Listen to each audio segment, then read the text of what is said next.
Welcome to a fireside reading of Frankenstein by Mary Shelley. Chapter 22. The voyage came to an end.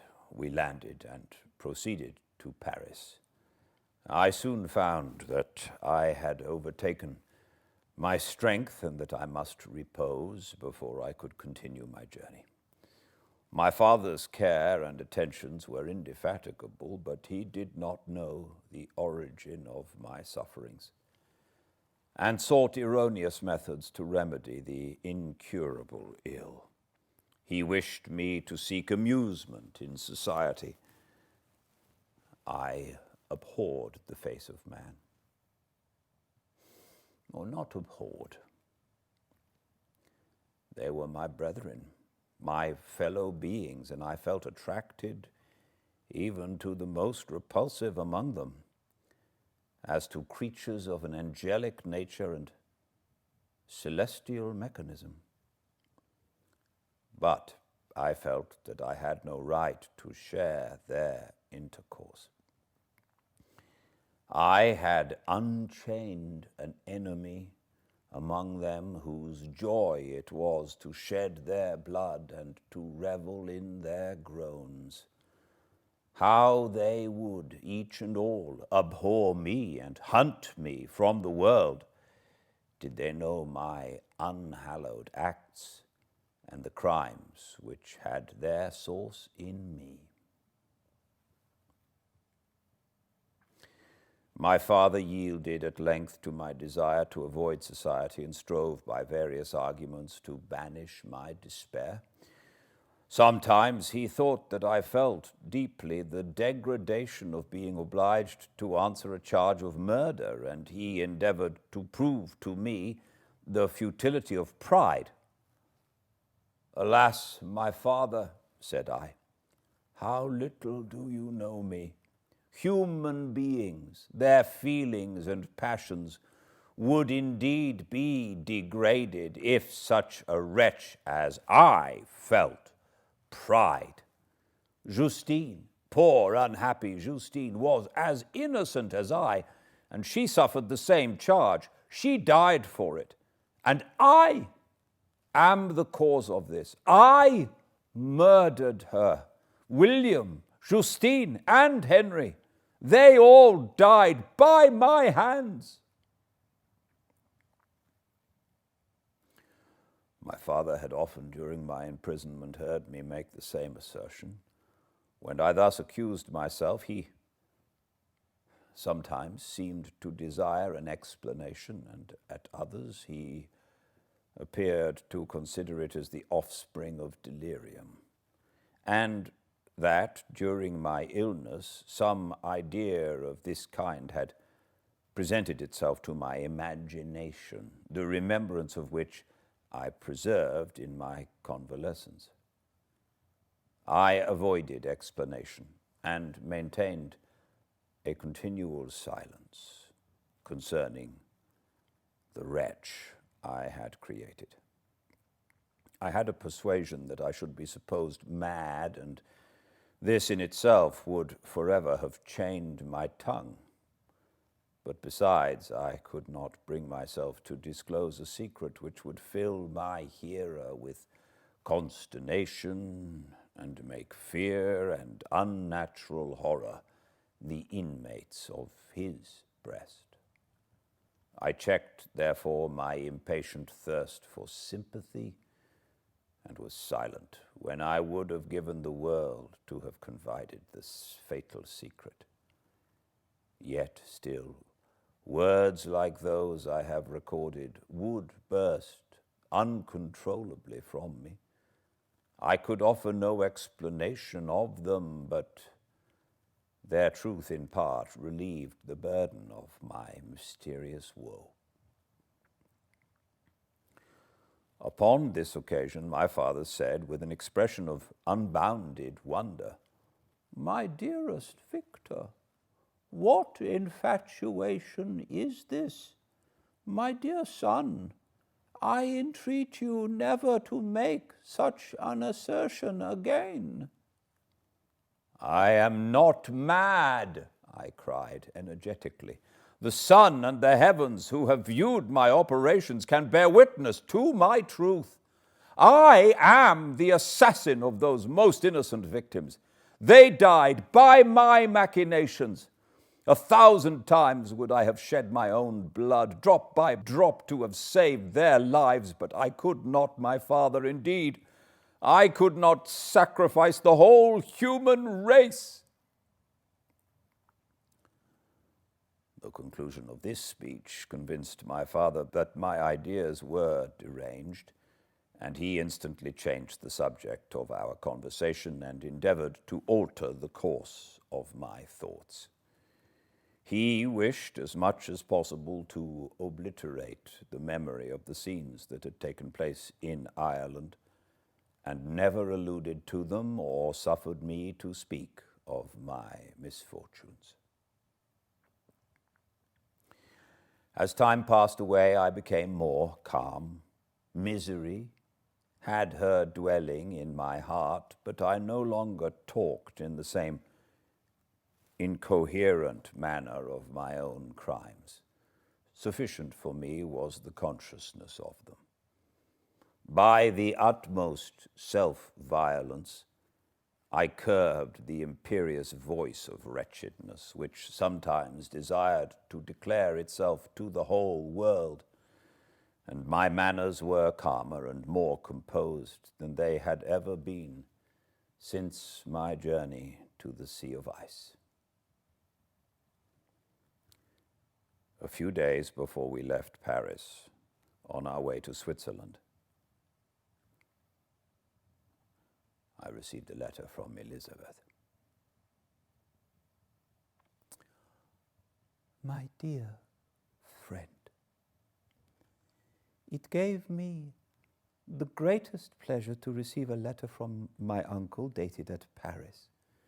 You are no longer at a formidable distance, and I may hope to see you in less than a fortnight. My poor cousin, how much you must have suffered. I expect to see you looking even more ill than when you quitted Geneva. This winter has been passed most miserably, tortured as I have been by anxious suspense. Yet I hope to see peace in your countenance and to find that your heart is not totally void of comfort and tranquility. Yet I fear that the same feelings now exist that made you so miserable a year ago, even perhaps augmented by time. I would not disturb you at this period when so many misfortunes weigh upon you, but a conversation that I had with my uncle previous to his departure renders some explanation necessary before we meet. Explanation. You may possibly say, what can Elizabeth have to explain? If you really say this, my questions are answered and all my doubts satisfied. But you are distant from me, and it is possible that you may dread and yet be pleased with this explanation.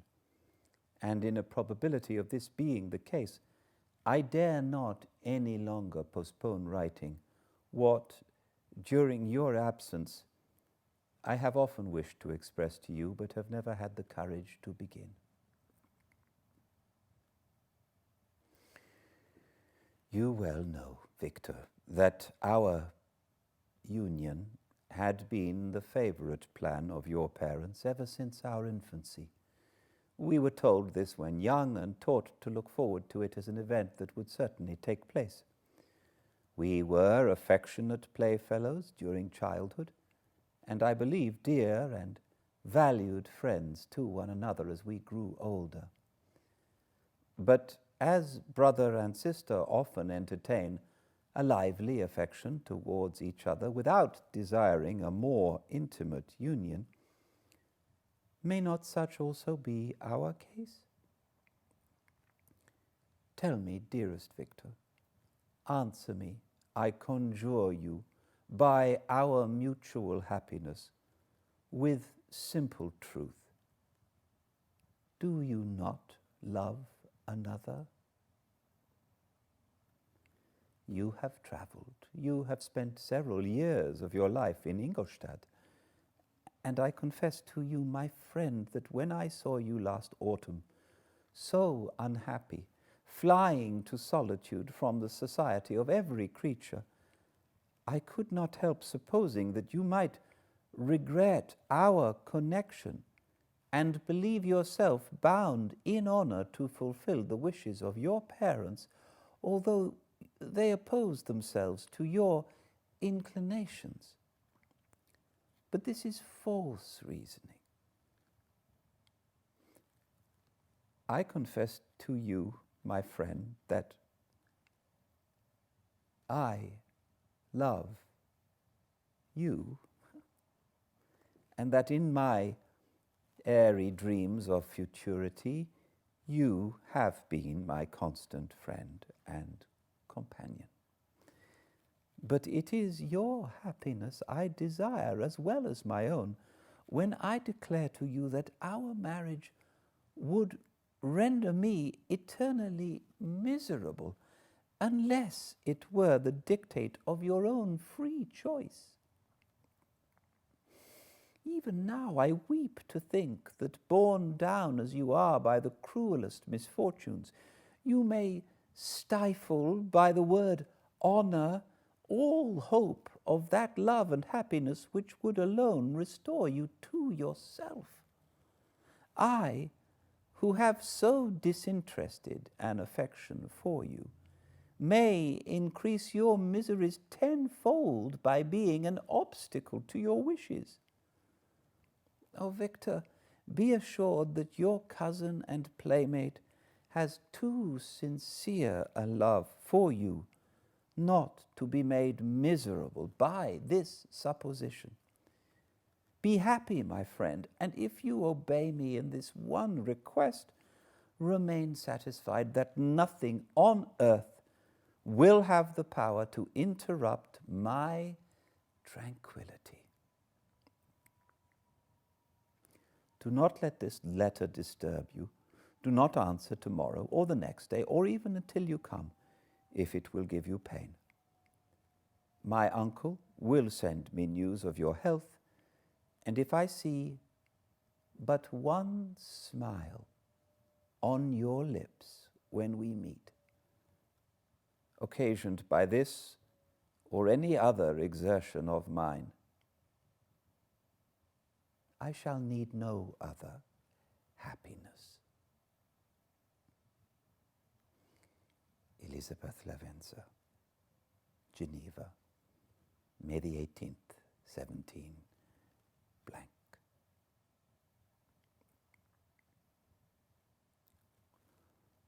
This letter revived in my memory what I had before forgotten, the threat of the fiend. I will be with you on your wedding night. Such was my sentence.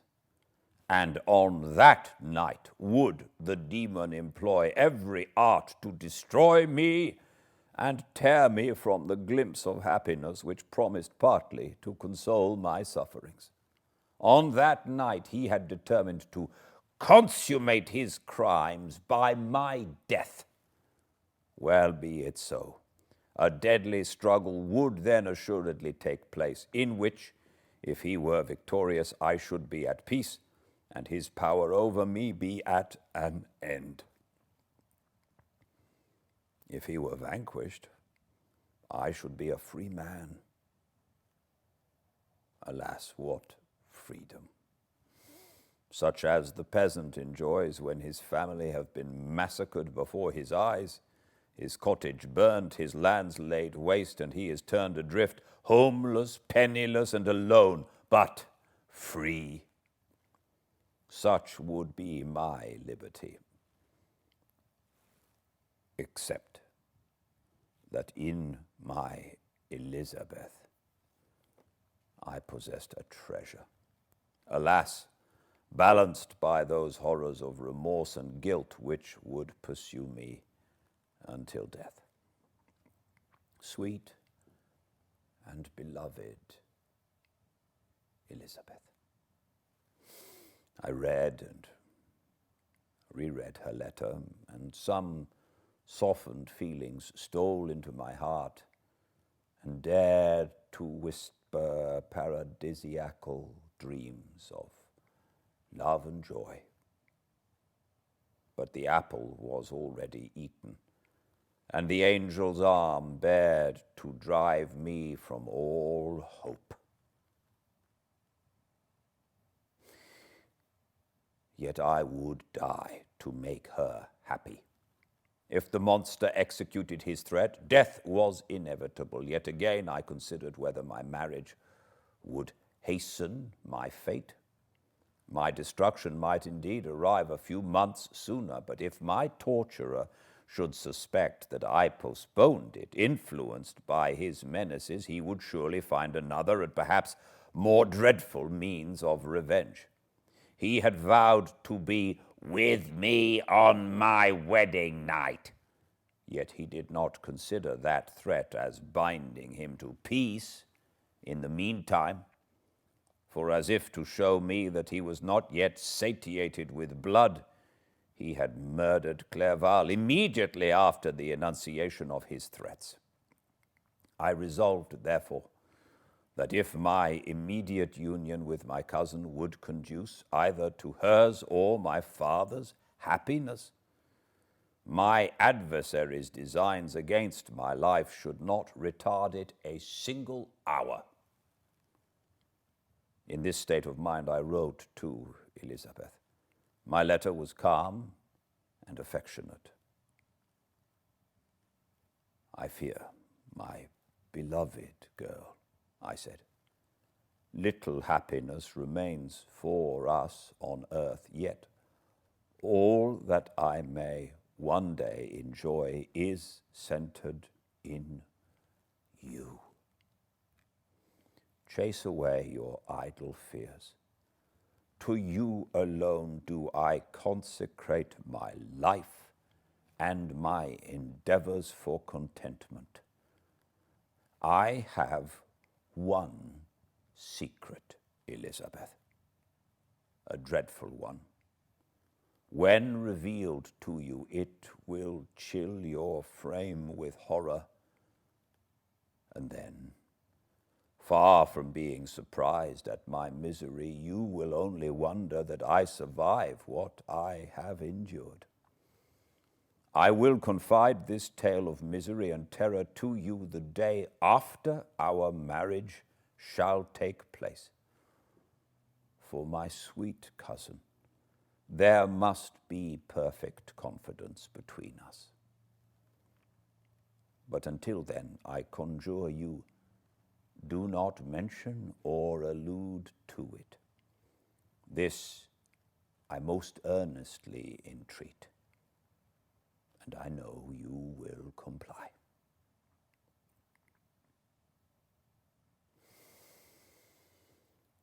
In about a week after the arrival of Elizabeth's letter, we returned to Geneva. The sweet girl welcomed me with warm affection, yet tears were in her eyes as she beheld my emaciated frame and feverish cheeks. I saw a change in her also. She was thinner and had lost much of that heavenly vivacity that had before charmed me, but her gentleness and soft looks of compassion made her a more fit companion for one blasted and miserable as I was. The tranquility which I now enjoyed did not endure. Memory brought madness with it, and when I thought of what had passed, a real insanity possessed me. Sometimes I was furious and burnt with rage, sometimes low and despondent. I neither spoke nor looked at anyone, but sat motionless, bewildered by the multitude of miseries that overcame me. Elizabeth alone had the power to draw me from these fits. Her gentle voice would soothe me when transported by passion, and inspire me with human feelings when sunk in torpor. She wept with me and for me. When reason returned, she would remonstrate and endeavor to inspire me with resignation. Ah, it is well for the unfortunate to be resigned, but for the guilty there is no peace. The agonies of remorse poison the luxury there is otherwise sometimes found in indulging the excess of grief. Soon after my arrival, my father spoke of my immediate marriage with Elizabeth. I remained silent. Have you then some other attachment? None on earth. I love Elizabeth and look forward to our union with delight. Let the day therefore be fixed, and on it I will consecrate myself in life or death to the happiness of my cousin. My dear Victor, do not speak thus. Heavy misfortunes have befallen us, but let us only cling closer to what remains and transfer our love for those whom we have lost to those who yet live.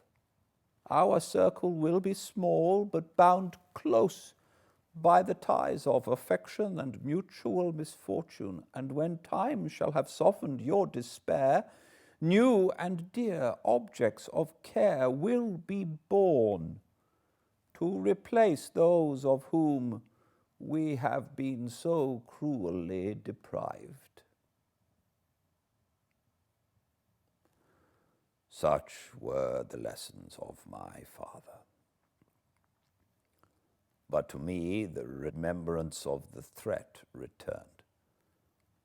Nor can you wonder that, omnipotent as the fiend had yet been in his deeds of blood, I should almost regard him as invincible, and that when he had pronounced the words, "I shall be with you on your wedding night," I should regard the threatened fate as unavoidable. But death was no evil to me if the loss of Elizabeth were balanced with it, and I therefore, with a contented and even cheerful countenance, agreed with my father that if my cousin would consent, the ceremony should take place in 10 days, and thus put, as I imagined, the seal to my fate. Great God!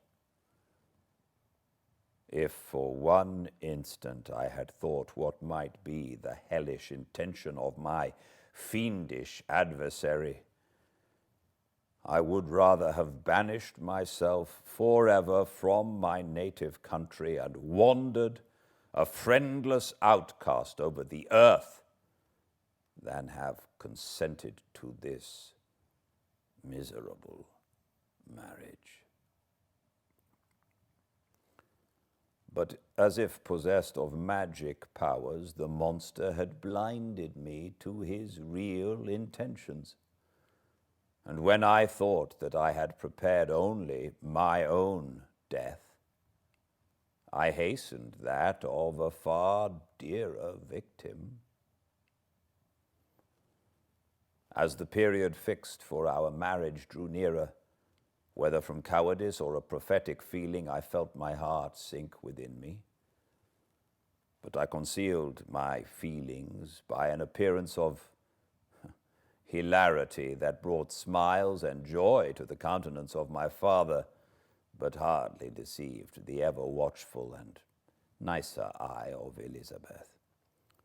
She looked forward to our union with placid contentment, not unmingled with a little fear, which past misfortunes had impressed, that what now appeared certain and tangible happiness might soon dissipate into an airy dream and leave no trace but deep and everlasting regret.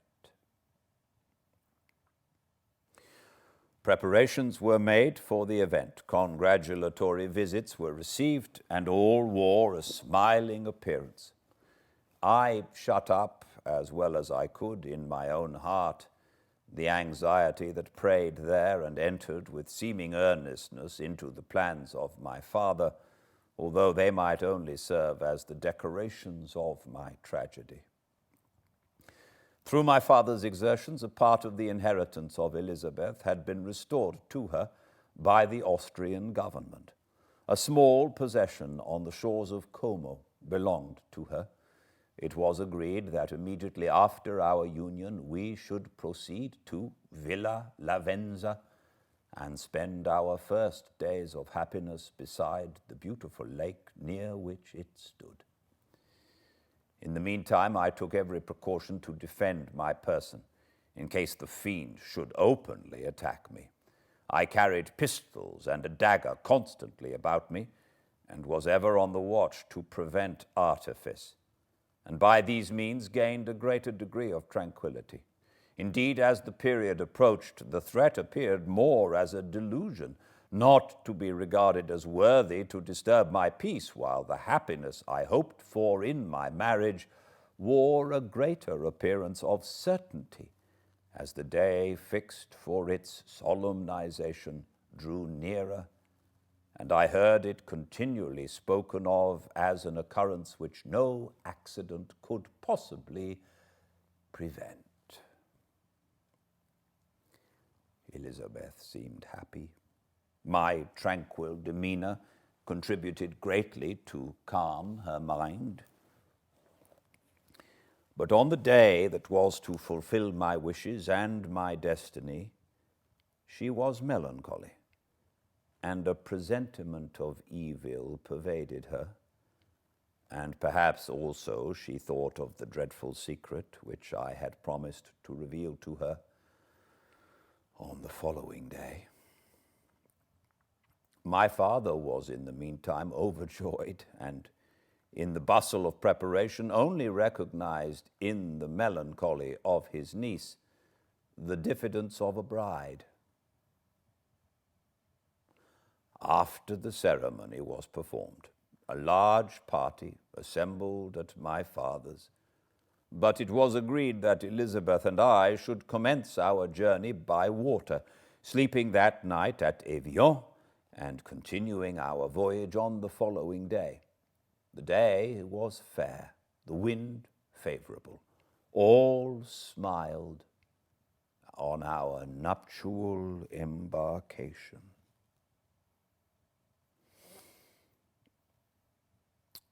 Those were the last moments of my life during which I enjoyed the feeling of happiness.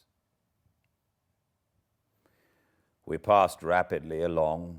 The sun was hot, but we were sheltered from its rays by a kind of canopy while we enjoyed the beauty of the scene. Sometimes on one side of the lake, where we saw Mont-Salève, the pleasant banks of Montalegre, and at a distance, surmounting all, the beautiful Mont Blanc, and the assemblage of snowy mountains that in vain endeavor to emulate her. Sometimes, coasting the opposite banks, we saw the mighty Jura opposing its dark side to the ambition that would quit its native country, and an almost insurmountable barrier to the invader who should wish to enslave it. I took the hand of Elizabeth. You are sorrowful, my love.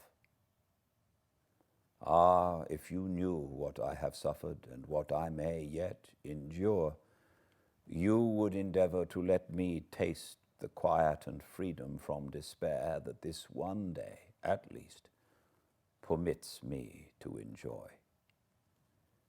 Be happy, my dear Victor, replied Elizabeth. There is, I hope, nothing to distress you, and be assured that if a lively joy is not painted on my face, my heart is contented. Something whispers to me not to depend too much on the prospect that is opened before us, but I will not listen to such a sinister voice. Observe how fast we move along, and how the clouds, which sometimes obscure and sometimes rise above the dome of Mont Blanc, render this scene of beauty still more interesting. Look also at the innumerable fish that are swimming in the clear waters, where we can distinguish every pebble that lies at the bottom. What a divine day! How happy and serene all nature appears. Thus Elizabeth endeavoured to divert her thoughts and mine from all reflection upon melancholy subjects. But her temper was fluctuating. Joy for a few instants shone in her eyes, but it continually gave place to distraction and reverie. The sun sank lower in the heavens. We passed the river Drance and observed its path through the chasms of the higher and the glens of the lower hills. The Alps were come closer to the lake, and we approached the amphitheatre of mountains which forms its eastern boundary. The spire of Evian shone under the woods that surrounded it, and the range of mountain above mountain by which it was overhung. The wind, which had hitherto carried us along with amazing rapidity, sank at sunset to a light breeze. The soft air just ruffled the water and caused a pleasant motion among the trees as we approached the shore, from which it wafted the most delightful scent of flowers and hay. The sun sank beneath the horizon as we landed, and as I touched the shore, I felt those cares and fears revive, which soon were to clasp me and cling to me forever.